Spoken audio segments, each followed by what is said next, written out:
রাস্তায় নিজের জীবনকে উৎসর্গ করে দিয়েছেন, নিজের জীবনটাকে যিনি বিলীন করে দিয়েছেন, কিয়ামতের ময়দানে তার দেহ মোবারক থেকে রক্ত বের হতে থাকবে। রক্তটা হবে আমরা যেমন রক্ত, এরকম রক্তের মতো, তবে রক্ত থেকে যেটা সুঘ্রাণ বের হবে এটা মিসকে আম্বরের মতো। আল্লাহু আকবার। আল্লাহ দাম, রক্তটা বের হবে, রক্তের কালার হবে রক্তের মতো লাল টকটকে।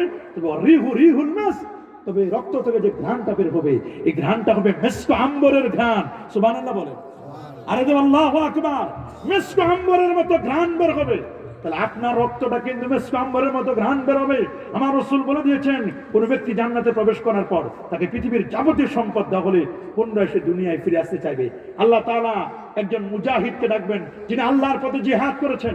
আল্লাহ বলবেন, হে মুজাহিদ, সব পেয়েছো? বলে আল্লাহ সব পাইছি। বলে আর কিছু লাগবে?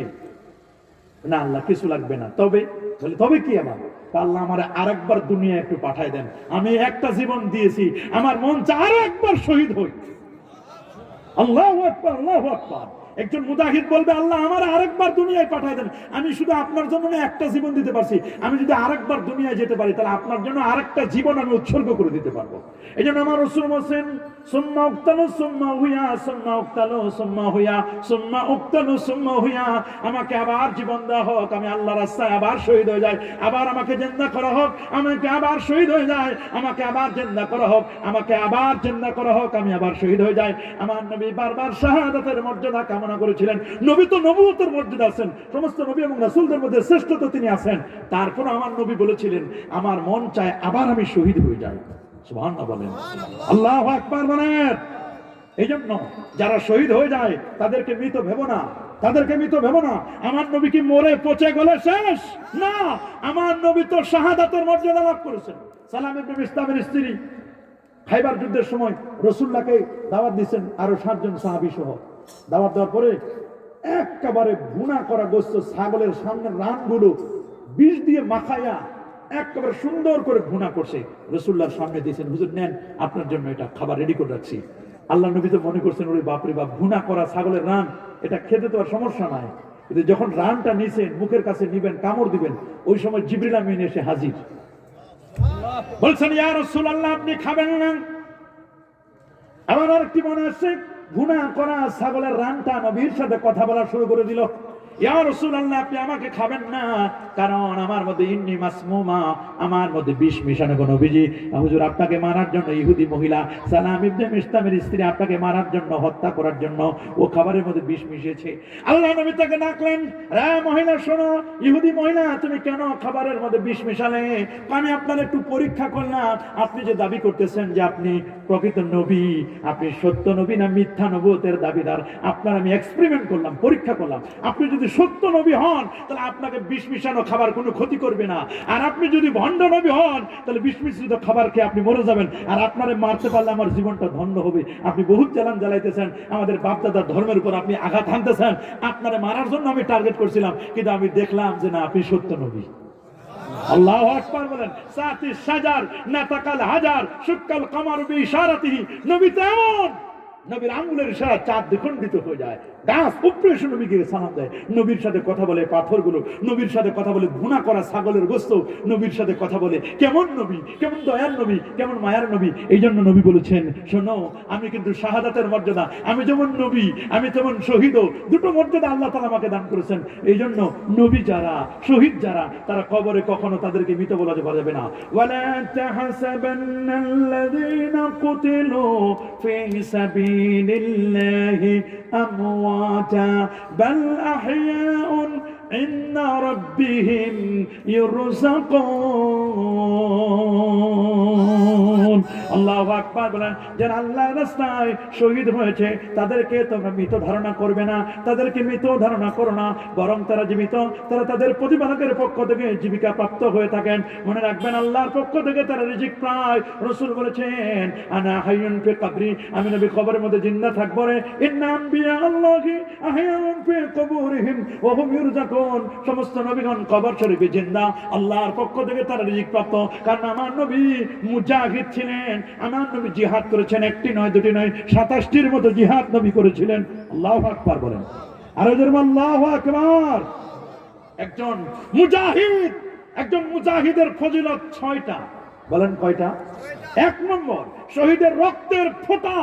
একজন শহীদ আল্লাহ রাস্তায় যিনি জিহাদ করেন, শহীদের রক্তের ফোঁটার জমিনে পড়ার সাথে সাথে আল্লাহ তার জীবনের গুনাহ মাফ করে দিবেন।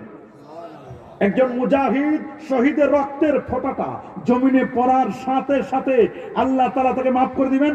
জানটা বের হওয়ার সাথে সাথে জান্নাতের ঠিকানা আল্লাহ তাকে দেখাই দিবেন।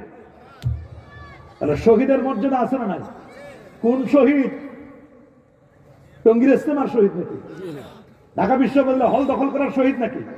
জাহাঙ্গীরনগর বিশ্ববিদ্যালয় হল দখল করার শহীদ নাকি? শহীদ হতে হবে আল্লাহর দ্বীনের জন্য। কারোর জন্য? লিইলাই কালিমাতিল্লাহ ফিল আরদ। আল জিহাদু, প্রকৃত জিহাদ হচ্ছে নিজের জীবনকে উৎসর্গ করে দেওয়া, নিজের জীবনকে উৎসর্গ করে দেওয়া আল্লাহর দ্বীনের জন্য, দ্বীন কায়েমের জন্য, দ্বীন প্রতিষ্ঠার জন্য। নিজের জীবনকে যুদ্ধের ময়দানে কাফের বেদিনদের সামনে যদি কোনো নিজের জীবনকে উৎসর্গ করে দেয়, তিনি হলেন প্রকৃত মুজাহিদ। আল্লাহু আকবার বলেন। হল দখল করে করে নয়, ভাই ভাবে জমি নিয়ে মারামারি করছে, শহীদ হবে। হিন্দু মারা গেলে শহীদ হবে। এখন তো হিন্দুও শহীদ আছে, শ্রী শহীদ অমুক আছে না নাই? শহীদ হওয়ার জন্য ঈমান লাগবে বাবা। শহীদের জন্য কি লাগবে? ঈমান ছাড়া ব্যক্তি কখনো শহীদ হতে পারবে? তাহলে প্রথম ফজিলত হলো শহীদের রক্তের ফোঁটা জমিনে পড়ার সাথে সাথে আল্লাহ তার জীবনের গুনাহ মাফ করে দিবেন, জান্নাতের ঠিকানা আল্লাহ বলে দিবেন। 2, তাকে কবরের আযাব রক্ষা করা হবে, তার কবরে কোনো ধরনের আযাব হবে না। 3 নম্বর, মনে রাখবেন কিয়ামত দিবসে যত ধরনের ভয়াবহ বিপদ আছে, শহীদ সকল প্রকার আপদ বিপদ থেকে আল্লাহ তাআলা তাকে নিরাপত্তা দান করবেন। আল্লাহু আকবার। শহীদ সেফ, শহীদের কোনো টেনশন নাই, কোনো চিন্তা নাই, শহীদ থাকবেন নিরাপদ। সুবহানাল্লাহ বলেন, আল্লাহু আকবার বলেন। সেদিন তার মাথায় একটা 4 নম্বর, সেদিন তার মাথায় একটা সম্মানের ইজ্জতের টুপি আল্লাহ পরাই দিবেন মুজাহিদ, যে আল্লাহর রাস্তায় জিহাদ করে নিজের জীবনকে উৎসর্গ করেছে।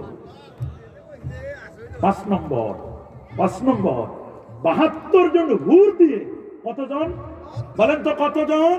72 জন হুর দিয়ে আল্লাহ তাআলা তার জন্য জান্নাতে বিয়ের ব্যবস্থা করবেন। আল্লাহু আকবার বলেন। 1 জন নয়, 2 জন নয়, 72 জন হুরের ব্যবস্থা আল্লাহ তাআলা করবেন। আর সর্বশেষ তার মর্যাদা 70 জন নিকট আত্মীয়ের জন্য তাকে সুপারিশ করবে। সে একাই শুধু জান্নাতে যাবে তা কিন্তু নয়, 1 জন নয়, 2 জন নয়, 10 জন নয়, 20 জন নয়, সে 70 জন জান্নাতি জাহান্নামী মানুষকে সুপারিশ করে জান্নাতে নিয়ে যাবে। সে একাই জান্নাতি হবে না। এই 6টি স্পেশাল মর্যাদা, 6টি মহা মর্যাদা আল্লাহ তাআলা একজন শহীদকে দান করবেন। তাহলে শহীদের দান, শহীদের মর্যাদা, আল্লাহর পথে যারা জিহাদ করে মুজাহিদের ফজিলত আছে না নাই? এজন্য আমার রাসূলকে জিজ্ঞেস করা হলো, হুজুর আইয়ুল আমাল আফদালু ইলাল্লাহ তাবারাকা ওয়া তাআলা, সর্বোত্তম আমল আমার আল্লাহর কাছে কোনটি? আমার রাসূল বলেন, আল জিহাদু ফি সাবিলিল্লাহ, আল্লাহর পথে জিহাদ করা, এটা হলো সর্বোত্তম আমল। বলেন আল্লাহর পথে জিহাদ করা এটা সর্বোত্তম আমল। বলেন আল্লাহর পথে জিহাদ করা এটা সর্বোত্তম আমল। রাসূল বলে দিয়েছেন, মাসালুল মুজাহিদ ফি সাবিলিল্লাহ, আল্লাহর পথে একজন মুজাহিদ জিহাদ করা কা মাসালিস সাইমিল কায়িমিল কানিতি বিআয়াতিল্লাহ, সে দিনের বেলা রোজা রাখলে যে পরিমাণ সওয়াব হয়, আল্লাহর পথে জিহাদ করলে আল্লাহ সেই পরিমাণ সওয়াব তার আমলনামায় দান করেন। আল্লাহু আকবার। সহিহ বুখারী হাদিস 2787 নম্বর হাদিস। সাহল ইবনে সাদ রাদিয়াল্লাহু তাআলা আনহু হাদিসটি বর্ণনা করেছেন। প্যারা নবী রাসূল করিম সাল্লাল্লাহু আলাইহি ওয়াসাল্লাম বলেন, রিবাতু ইয়াউমিন ফিস সাবিলিল্লাহ খায়রুম মিনাদ দুনিয়া ওয়া মা ফিহা। শুধু তাই নয়, জাহিদুল মুশরিকিন বিআমওয়ালিকুম ওয়া আনফুসিকুম ওয়া আলসিনাতিকুম, তোমরা মুশরিকদের সাথে জিহাদ করো। বিআমওয়ালিকুম, তোমাদের জান মাল দিয়ে, বিআমওয়ালিকুম মাল দিয়ে, ওয়া আনফুসিকুম তোমাদের জান দিয়ে, ওয়া আলসিনাতিকুম তোমাদের জিহ্বাটা দিয়ে, তোমাদের জবান